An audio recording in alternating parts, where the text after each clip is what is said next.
you, Mr. Speaker. I yield myself such time as I may consume. I rise to offer Dr. Fox's amendment to prohibit censorship, while acting as an employee in performing activities under taxpayer-funded time. So we want to prohibit censorship while you're acting as an agent of the federal government using taxpayer dollars. Now, public sector unions already make liberal use of the so-called official time policy, in my opinion, to the detriment of the American people. But that's not what this is about. However, it's important to get a context here of how much time we're talking about. Take the Department of the Treasury, which houses the IRS.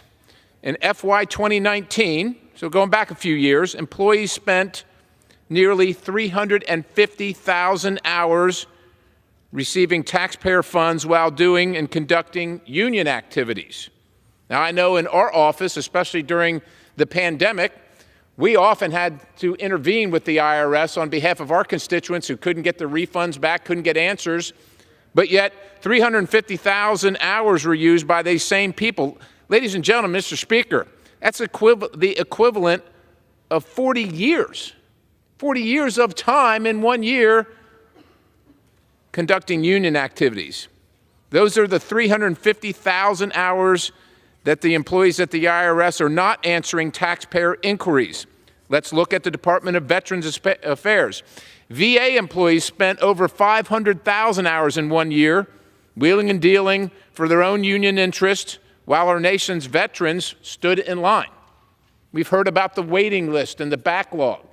I don't know, maybe we could do something with that 500,000 hours, which is 57 years accumulated in 1 year. But we're not here to talk about these excesses. We're here to talk about censorship being conducted while on official government time. Now, while I object to the entire practice, I hope even my colleagues who support taxpayer-funded lobbying can agree that those employees should be expressly prohibited from censoring the American people while on official time. Censoring the American people while on official time, and that is it. I urge my colleagues to support this amendment, and I reserve the balance of the time. Gentleman reserves. For what purpose does the gentleman from New York seek recognition? I rise in opposition to the amendment at the desk. Gentleman is recognized. It's unclear to me at all why this amendment is here, because federal officials are not allowed to censor lawful speech in their official capacity, which is also what the bill says. So this is a completely redundant, unnecessary amendment, I suppose, designed to rail against public service unions. But I do find it odd that the gentleman refers to the IRS not being able to respond to calls from Americans seeking help with their taxes, when one of the very first bills that the majority passed would have eliminated the increase in IRS employees that was passed as part of the IRA last summer, specifically so that the IRS would have enough employees to respond quickly to Americans seeking assistance. So apparently we've had a rise of conscience here, recognizing that Americans and constituents of all of ours cannot get through to the IRS, which is why the IRA increased the number of agents working at the IRS. But apparently that's not okay if they are collectively bargaining for fair wages and benefits. This amendment is completely unnecessary. It is redundant. It makes what is already a bad bill duplicative and superfluous, and therefore I oppose and I reserve. Gentleman reserves. The gentleman from Pennsylvania is recognized.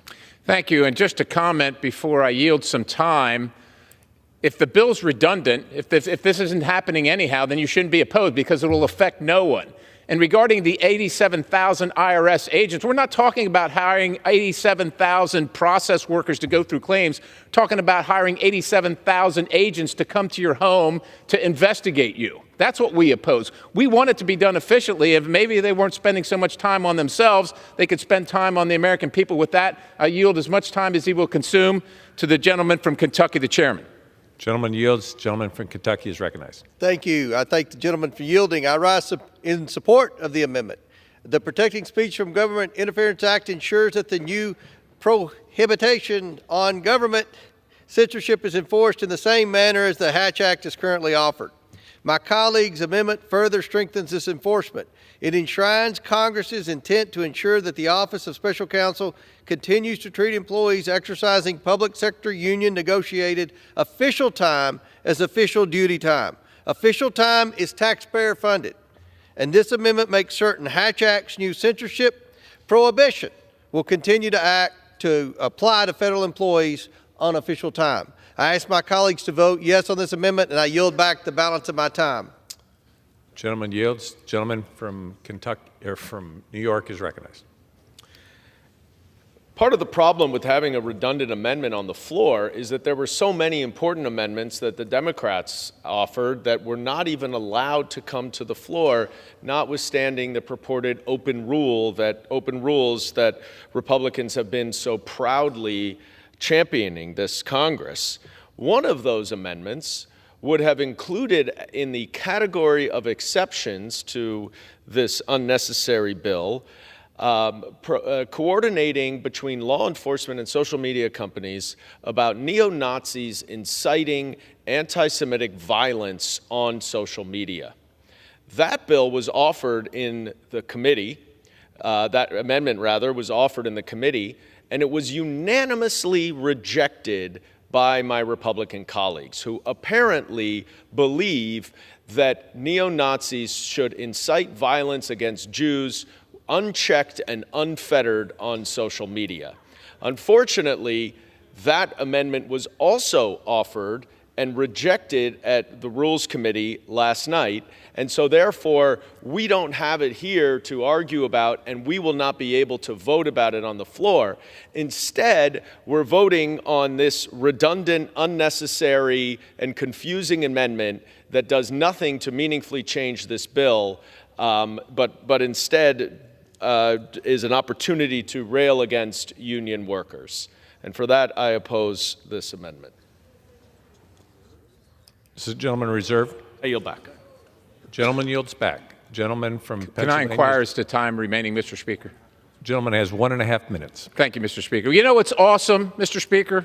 What's awesome is that finally we can actually have amendments on the floor.